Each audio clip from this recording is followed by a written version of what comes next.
नमस्कार दोस्तों, मैं हूं परविंदर सैनी। दोस्तों, जम्मू कश्मीर के पहलगांव में जो कुछ भी हुआ है, हर किसी की आंखों में उसने आंसू ला दिए हैं। जिस किसी ने भी इस घटना को देखा या सुना, आज उसकी आंखों में आंसू हैं। हर कोई इसे एक कायराना घटना करार दे रहा है। सरकार भी अब लगातार कार्रवाई में जुटी हुई है और इसी विषय पर बातचीत करने के लिए हमारे साथ पूर्व सैनिक संघ के झज्जर के प्रधान कुलदीप सिंह हमारे साथ हैं। कुलदीप जी, आपसे जानना चाहूँगा कि जो घटना जम्मू कश्मीर के पहलगांव में हुई है, आप उसे कैसे देखते हैं, इस कायराना हरकत को? देखो, सबसे पहले तो मैं आपके चैनल का बहुत दिल से स्वागत करता हूं, जो इस दुख की घड़ी में लोगों तक हर एक आदमी की बात पहुंचाने में, जो पहलगांव में हमला है उसके दुख के उसमें आपने यो मुहिम छेड़ी है। पहलगांव में जो हमला हुआ एक दिल दहलाने वाली बात है। उसमें हम नहीं तो हम सरकार की नाकामी बता रहे ना, और के वहाँ पर जो घुरंडा जो हरकत की है ना, ऐसी देश के अंदर बंटवारे टाइप ला लो या धर्म के आधार पर की है, वो जो हमने उधर देखा या सुनी है, उन लोगों ने, हमलावरों ने, आतंकवादियों ने, जो हिंदू धर्म के लोग थे, उन्हीं से पूछ पूछ कर उन पर गोली करी है। और फिर साथ ही जो उनकी लेडीज थी, मिसिज थी, उनको कहा कि हम, वो कुछ लेडियों ने, हमारे आर्मी के नेवी के लेफ्टिनेंट थे नरवाल साहब, उसकी मिसिज ने कही भाई मेरे हस्बैंड के गोली मारी तो आप मेरे को भी गोली मार दो। अब उन्होंने कही नहीं बोली, आप जाके अपने मोदी को बताना, इसलिए हम आपको नहीं मार रहे। ऐसी कारणा घटिया हरकत देश में और खून खराबा होने की आसार होती है। क्यों? ये तो हो गया हिंदू मुस्लिम का, वो हो गया। फिर मैं आपके चैनल के माध्यम से भारत सरकार को एक अपील करता हूं कि जितने भी फौजियों की ड्रेस दुकानों पे बिकती है, उन पर तत्काल प्रबंध किया, उसको बंद किया जाए। फौजी की ड्रेस या पुलिस की ड्रेस बाहर कहीं भी बाजार में सैलरी नहीं होनी चाहिए। वो ड्रेस का फायदा उठा के उधर चढ़े हैं। और दूसरी उस सरकार की नाकामी है जो कि इतने बड़े परेड उधर जाते हैं, उस स्थान है, कम से कम उधर एक चेक पोस्ट तो बनानी चाहिए। मैं भी 6-7 पिछले साल मैं खुद जाकर आया हूँ। उधर सिक्योरिटी पहलगांव के आगे कोई खिच्चर जाते हैं, उन खिच्चरों के ऊपर बैठकर ऊपर चढ़ते, उधर कोई सिक्योरिटी कुछ नहीं है। कुलदीप जी, आपसे जानना चाहूँगा कि आगे चलकर बाबा बर्फानी के दर्शनों के लिए भी वहाँ से यात्रा जत्थे निकलेंगे। कहते हैं कि पहलगांव सुरक्षित इलाका है, वहाँ से यात्रा में कोई अड़चन नहीं आती, तो क्या अब एक सवालिया निशान खड़े हो गए हैं कि वहाँ पर सुरक्षा ही नहीं है? किस तरीके से निर्दोष लोगों पर गोलियां बरसाई गई? भाई, ये तो पहलगांव से ही 8-6 किलोमीटर आगे जा खिच्चर की यात्रा शुरू होती है। अभी हर एक जो हिंदू धर्म के हैं, बाबा के दर्शन के लिए जाएंगे, वह दिल में 2 बार सोचेंगे इस बात के लिए। और तो ये पहले एक निशाना इन्होंने ये कर दिया डरावा, अब भाई वो कम स्ट्रेंथ हो, और ये स्ट्रेंथ जितनी ज़्यादा होगी तो हमारे को फायदा नहीं है। जो कश्मीर के मेरे भाई हैं, भाई बहन, उनको ही ज़्यादा है। क्यों? पर्यटन जाएंगे तो भाई उनकी रोजगार चलेगा, अगर नहीं जाएंगे तो फिर कहाँ से चलेगा? जो पहले 92-93 में रहा करता, उधर जाए नहीं तो भूखे में रहा करते, इन्हीं के साथ उनका गुजारा हो रहा है। और मैं तहे दिल से उन टैक्सी वाले भाइयों का स्वागत करता हूँ कि उन्होंने अपनी मुहिम छेड़ी कि भाई इंडिया के कौन से डिस्ट्रिक्ट का बंदा हो जो डेड बॉडी ले चलता, हम फ्री कॉस्ट लेकर जाएंगे, वह भी मुसलमान हैं।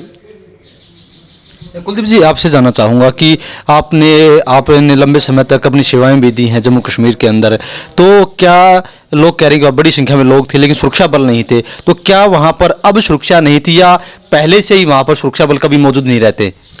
सुरक्षा बल मौजूद रहते हैं। अब पत्रकार महोदय, जब तक जो लोकल पॉपुलेशन है वो सुरक्षा बल का, आर्मी का साथ नहीं देगी, जब तक ये उग्रवाद है J&K से ख़त्म नहीं होगा।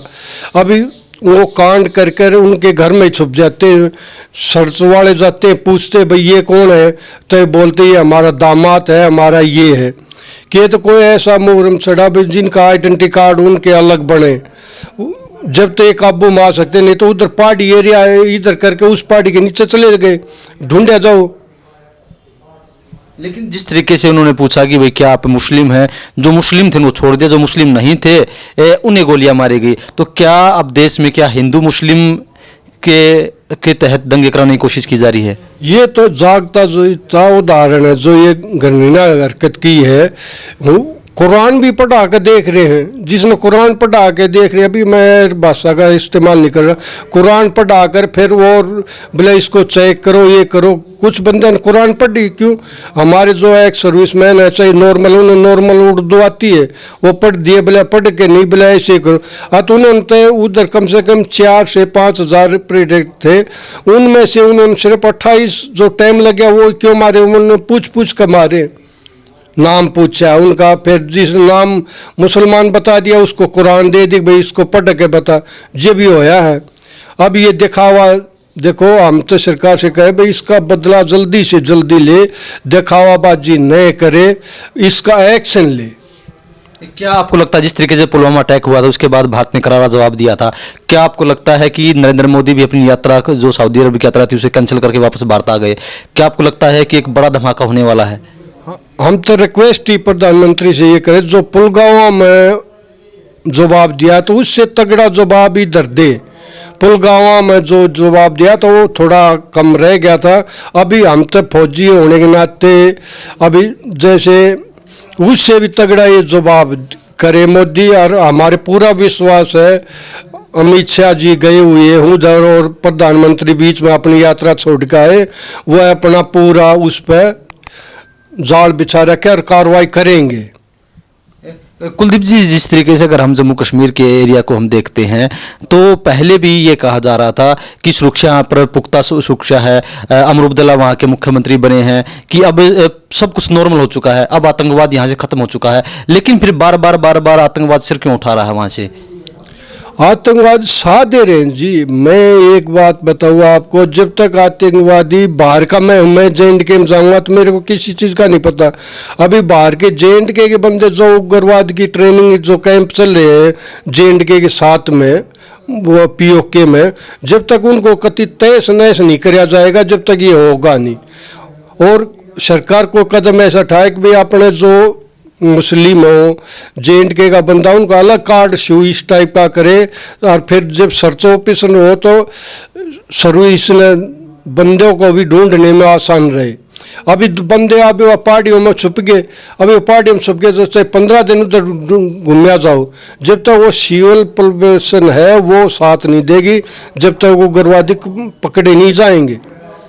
कुलदीप जी, जिस तरीके से अब पाकिस्तान ने साफ तौर से ये कहा है कि इस आतंकवादी हमले में हमारा कोई रोल नहीं है, बेवजह हमारा नाम घसीटा जा रहा है, लश्कर तोबा उधर पाकिस्तान में बैठा है, वो खुद इस जिम्मेवारी ले रहा है इस हमले की, गुमन किया है। तो और क्या, पाकिस्तान तो 1999 में कारगिल युद्ध हुआ तो अपने सैनिकों की डेड बॉडी लेने से मना कर दिया कि ये बंदे हमारे नहीं हैं। उससे घृणा हरकत तक कोई नहीं कर सकता, वो कर देता है और नाट जाता है। अभी क्या कर लोगे उसका? ये एक्शन था हमारे प्रधानमंत्री ने और रक्षा मंत्री ने इन्होंने लेना है। क्या आपको लगता है कि फिर से भारत सरकार जो है पाकिस्तान के अंदर घुसकर जो है बड़ा हमला करेगी? हो सकता है कर दे, वो पाकिस्तान के अंदर नहीं करे, जो POK के अंदर पाकिस्तान ऑक्युपाई कश्मीर है उसके अंदर जो टेररिस्टों के जो अड्डे हैं उन्होंने ख़त्म कर सकते हैं, वो भी पाकिस्तान की सेना के अंदर ही चल रहे हैं। तो कहीं ना कहीं इस दुख की घड़ी में पूरा देश जो है, जिन लोगों ने अपनों को खोया है उनके साथ पूरा देश खड़ा है, और हम भी यही उम्मीद करते हैं कि भारत सरकार भी एक कड़ा एक्शन ले और इन आतंकवादियों को एक बड़ा सबक सिखाए ताकि ये फिर से ऐसी कायरतापूर्ण हरकत ना कर सके। कुलदीप जी, हमसे बातचीत करने के लिए आपका बहुत बहुत धन्यवाद। धन्यवाद, नमस्ते।